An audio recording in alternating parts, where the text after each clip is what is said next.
Welcome back. Today we're doing a deep dive into Gap Inc.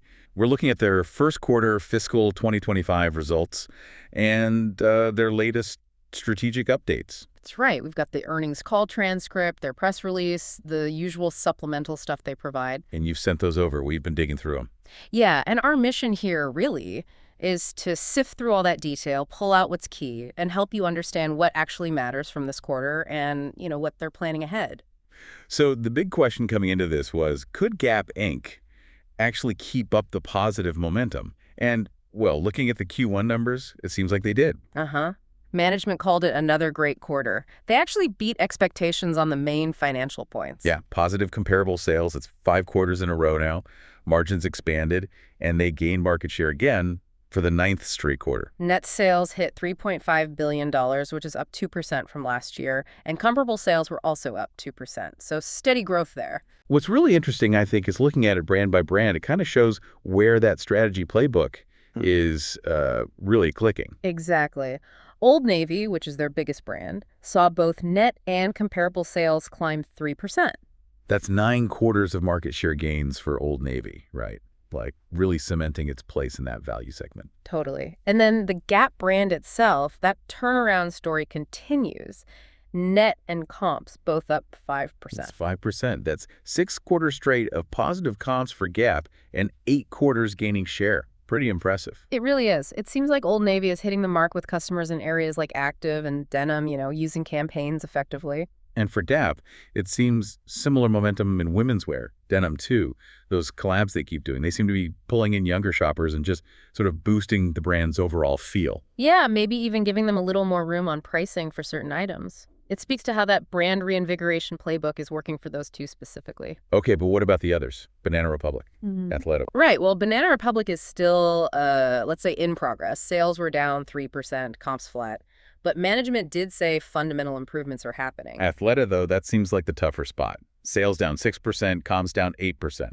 They're still working on that brand reset. Definitely the area needing the most focus right now. But beyond the sales figures, that focus on, financial discipline seems to be paying off big time. Yeah, gross margin looks strong, 41.8%, up 60 basis points. And operating margin saw an even bigger jump. Much bigger, up 140 basis points to 7.5%. That really flowed through to the bottom line. Earnings per share at 74% increase year over year. Plus, they finished the quarter with a lot of cash. A lot. $2.2 billion. That's up 28% from last year. Really healthy. And that financial strength is crucial, right? Especially with the external stuff they're dealing with, tariffs, for instance. Oh, yeah. Tariffs are a big one. Management is estimating a potential hit of around $100 million to $150 million to their operating margin this fiscal year, just based on current policy. Okay, $100 to $150 million. That's not small. So how are they planning to handle that? What's the strategy? Well, a key part is really aggressive sourcing diversification. They made a point of saying China, which used to be huge for them, Right, used to be primary. was less than 10% of sourcing in 2024, and they expect it under 3% by the end of this year, 2025. Wow, less than 3% by year end. That's fast. It is. And their goal is that by the end of 2026, no single country makes up more than 25% of their sourcing. So are they saying that shift alone counters the tariffs? Not entirely, but they said they already have strategies they think will mitigate more than half of that expected tariff impact through sourcing adjustments, manufacturing changes, even tweaking product assortments, and they're aiming for more mitigation over time. Here's something I found really interesting, though, when asked directly about prices for, us, the consumers. Yeah. Management was pretty clear. Based on what they know now, they do not expect meaningful price impacts for the consumer. Which kind of ties into their overall confidence, right?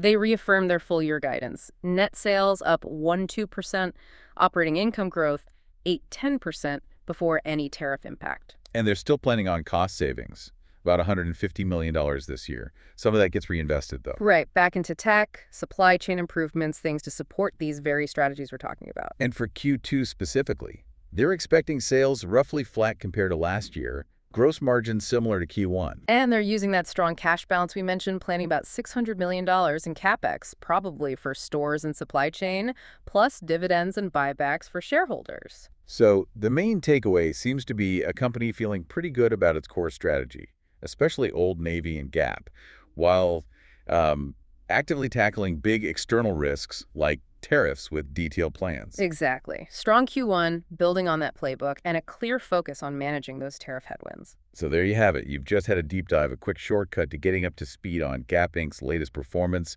and their game plan moving forward. And think about this. Management stated they don't foresee significant price hikes for you, the consumer, despite that potential $100 to $150 million tariff hit. Right. How effective will these mitigation tactics, especially that rapid sourcing shift away from places like China, actually be in shielding consumers from rising costs long term in this constantly shifting global picture? Something to definitely keep an eye on.